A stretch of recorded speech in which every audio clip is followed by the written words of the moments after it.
Fala pessoal, tudo bem? Dando continuidade aqui no nosso módulo de matemática básica, e nessa aula o nosso objetivo é falar um pouquinho sobre função quadrática, né? A famosa função do segundo grau. E nós precisamos abordar esse tema porque ali à frente, quando a gente começar o nosso curso de física, nós vamos ter ali dentro da cinemática um movimento uniformemente variado, né? E é um movimento que a gente vai ter que descrever com equações do segundo grau. Por isso eu quero estruturar essa base aqui com você, relembrar de alguns tópicos importantes dentro desse assunto para você não passar aperto comigo ali na frente. Bom, pessoal, primeiro de tudo é o seguinte, a gente chama de função quadrática toda função polinomial de grau 2, né? Ou seja, quando aparece um 2 ali no expoente. E a gente escreve ela com essa expressão aqui, olha. F de x é igual a ax ao quadrado mais bx mais c. Ou seja, aqui nós temos três coeficientes, né? O coeficiente a, o coeficiente b e o coeficiente c. Aí já adiantando para você aqui, diferente da função de primeiro grau que a gente estudou ali atrás, aqui a gente não vai colocar nomes nos coeficientes. Cuidado para você não confundir. Lá tinha o coeficiente linear, né, que era o B, e tinha o coeficiente angular, que era o A. Aqui não, aqui é coeficiente A, B e C apenas e acabou. A única coisa que a gente tem que seguir como regra aqui é o seguinte, o A ele não pode ser igual a zero, ou seja, ele tem que ser diferente de zero. Qual o motivo disso? Se você zerar o A, perceba aqui, ó, você zera o A, você vai zerar o termo que está colado com o x ao quadrado. E aí você vai deixar de ter uma equação de segundo grau e vai passar a ter uma equação de grau 1, né, de primeiro grau, que é a função afim. Então não faz sentido a gente colocar o A sendo zero. Agora aqui a gente vai fazer o seguinte, né? A primeira etapa dessa aula vai ser algo extremamente simples. É ver se você sabe identificar cada um dos coeficientes. Simples assim. Então aqui eu tenho um exemplo onde a expressão é dada por f de x igual a x ao quadrado mais 2x mais 3. Perceba que o a vale 1, o b vale 2 e o c vale 3. Por quê? Não tem ninguém na frente do x ao quadrado, então aqui é o número 1. E o x ao quadrado está sempre colado com a letrinha a. Do lado do x, apenas, né, sem o expoente, nós temos o 2, e é um 2 positivo. Esse é o b. E o termo independente, que está sozinho lá, é o mais 3, então por isso a letrinha C vale 3, né, o coeficiente C. Cuidado para você não decorar isso na ordem, porque não necessariamente vai aparecer na ordem para você. Às vezes essa ordem pode estar invertida. Você tem que lembrar que o A está colado com o x ao quadrado, sempre. E o B está colado com o x e o C está sozinho. Então, batendo o olho aqui, olha só, vê se você concorda comigo. Olha, o A ele vale 3, o B ele vale 2 e o C ele vai valer menos 5. Menos 5 porque você tem que carregar o sinal. Nesse outro caso aqui agora, olha só, o A ele vale 1, cuidado para você não botar 6, porque o A ele está aqui atrás, olha só. O B ele vale menos 11 e o nosso C ele vale 6, perfeito. Avançando aí agora é o seguinte, olha, o A vale 1, o B vale menos 7 e o C ele não está nem aparecendo. Como ele não está aparecendo, então ele vale 0. Na próxima aqui é o seguinte, o A vale 5, o B não está aparecendo, então é 0, e o C vale menos 9, porque é o termo independente. E na última aqui, o A vale 1, porque não tem ninguém na frente do x ao quadrado, então é 1. O B ele não aparece, então é 0, e o C não aparece, então é 0. Simples assim, é assim que a gente identifica ali cada um dos coeficientes. Agora vamos lá, qual é a função de cada coeficiente, né? Qual é o papel de cada um deles, o que cada um deles representa? Vamos começar pelo coeficiente A, que é o seguinte, o coeficiente A ele vai determinar para você a concavidade da parábola, se ela vai estar para cima ou para baixo. E aí a gente tem um macetinho aqui, que é o seguinte, é o famoso concavidade triste e concavidade feliz, né? Toda vez que você estiver nessa situação aqui, olha, o A vai estar positivo, ou seja, uma carinha feliz. Posso botar aqui embaixo aqui que vai ficar melhor para você, ó. O A positivo é uma carinha feliz. E o A negativo, que é quando o seu coeficiente A for menor que zero, aí você vai estar numa situação de carinha triste. Bateu o olho no gráfico, olhou para o seu desenho, você já consegue determinar já o sinal do seu coeficiente A. Só o sinal, o número não. O número vai ter que encontrar de outra maneira, a gente vai conversar depois. Passando agora para o coeficiente C. E sim, eu estou pulando o B de propósito, mas a gente vai analisar o B também. Mas vamos para o C, que ele é mais fácil.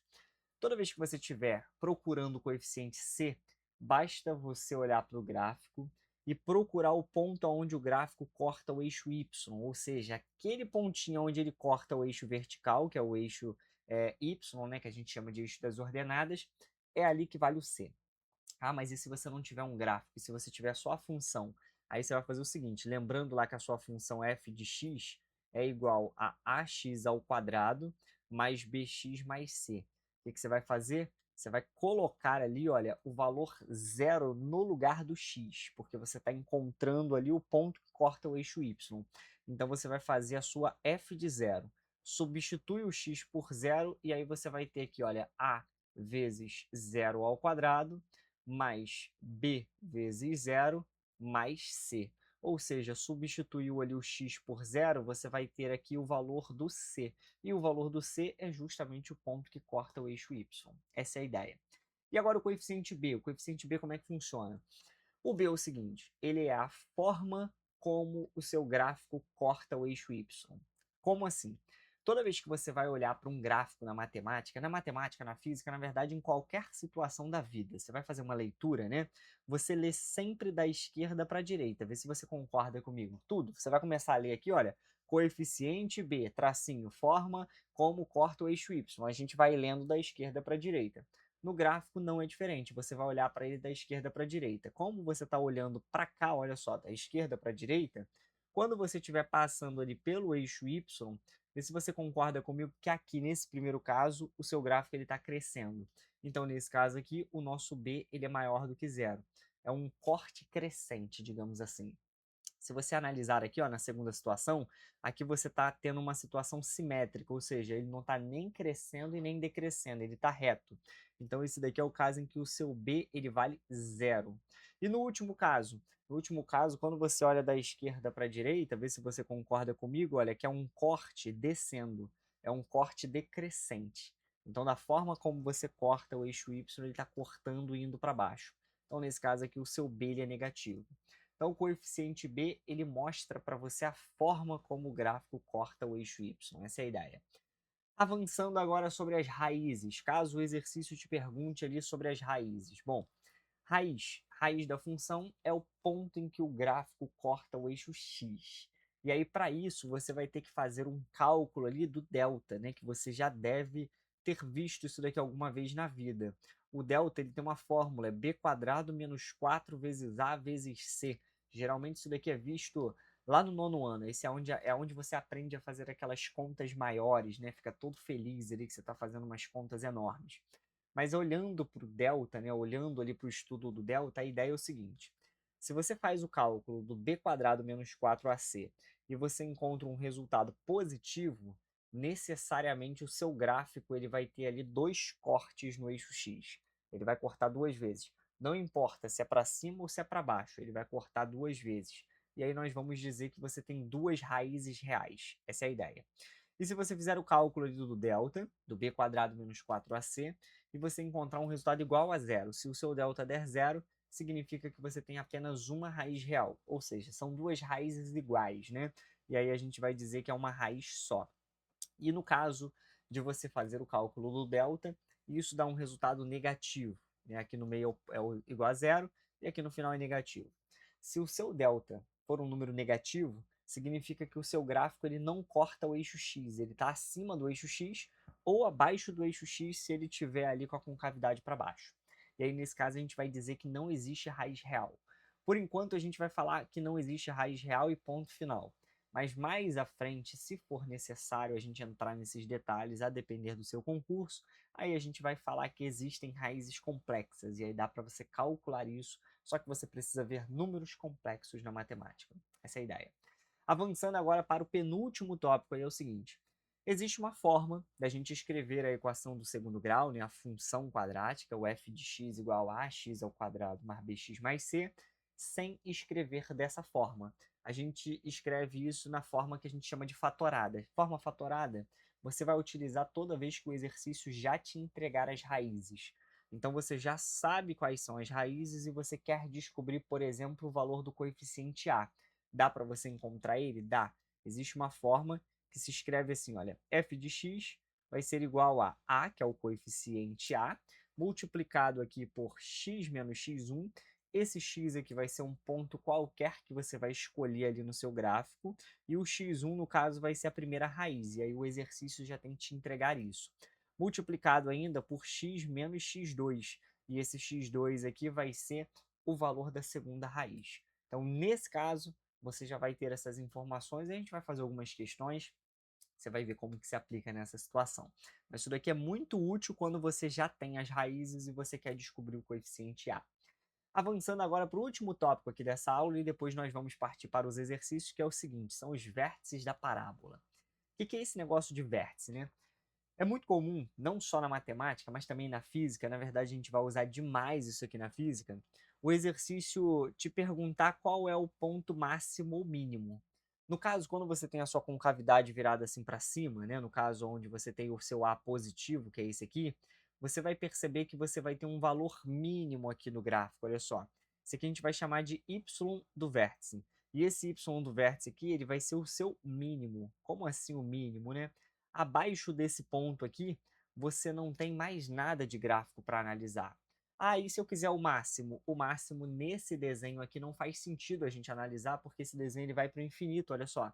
Ele cresce aqui para cima para o infinito. E se eu quiser calcular o máximo, então, posso calcular o máximo? Sim, desde que a minha parábola esteja virada com a concavidade para baixo. Aí eu vou ter aqui um valor de máximo, que também vai ser o y do vértice. Só que esse y do vértice agora aqui a gente vai chamar de máximo. Então, tanto faz. Se você quer calcular o mínimo ou o máximo, você vai utilizar a mesma fórmula, que é a fórmula que a gente chama de y do vértice, né? E aí essa fórmula aqui, você vai ter que gravar, não vai ter jeito, o exercício não vai te entregar isso aqui de bandeja, é menos delta sobre 4a. Lembrando que o delta é b quadrado menos 4ac. E se você quiser calcular, não o y do vértice, né? Não o caso, não o máximo e não o mínimo, mas o valor que está associado àquele ponto. Como assim? Aqui, olha, nesse ponto y, nós temos um valor do x que está associado a esse ponto mínimo. Assim como aqui no ponto máximo, eu tenho um valor do x aqui, olha, que está associado ao seu ponto máximo. E aí isso daqui seria o que a gente vai chamar de x do vértice. E aí esse x do vértice ele também tem uma fórmula. O x do vértice ele vai ser menos b sobre 2a. E aí você também precisa decorar esse negócio, porque infelizmente as questões não vão te entregar isso. Agora tem uma outra sacada aqui que eu preciso falar com você, e você precisa enxergar isso, porque senão vão ter situações que você vai passar aperto, que é o seguinte: toda vez que você tiver as raízes, se você já tiver as raízes, a informação das raízes, né? O seu x do vértice, ele necessariamente ele vai ser dado pela média aritmética das raízes. Então você pode somar aqui o x1 mais o x2 e dividir isso aqui por 2. Isso daqui funciona sempre, sempre, sempre, porque o seu x do vértice ele é um ponto simétrico em relação aos valores das raízes. Então perceba que se aqui for 0, digamos que ali a gente está cortando o gráfico no ponto 0, e se aqui for 4, só um exemplo, eu estou chutando números, o meu x do vértice necessariamente vai estar no ponto 2, porque 0 com mais 4 é 4, dividido por 2 é 2. Ah, mas e se ele for 6, por exemplo? Aí o meu x do vértice vai valer 3. 0 com mais 6, 6. Dividido por 2, 3. E assim por diante. Então, qualquer que seja o valor, você pode somar e dividir por 2. É fazer a média aritmética. Bom, pessoal, por essa aula, então, só isso tudo. Espero que você tenha compreendido aí, espero que você tenha gostado. Nós vamos fazer agora uma próxima aula para resolução de exercícios para você ver como que isso pode ser cobrado ali dentro da nossa área da física aí. Um forte abraço, te vejo nas próximas aulas aí. Até mais.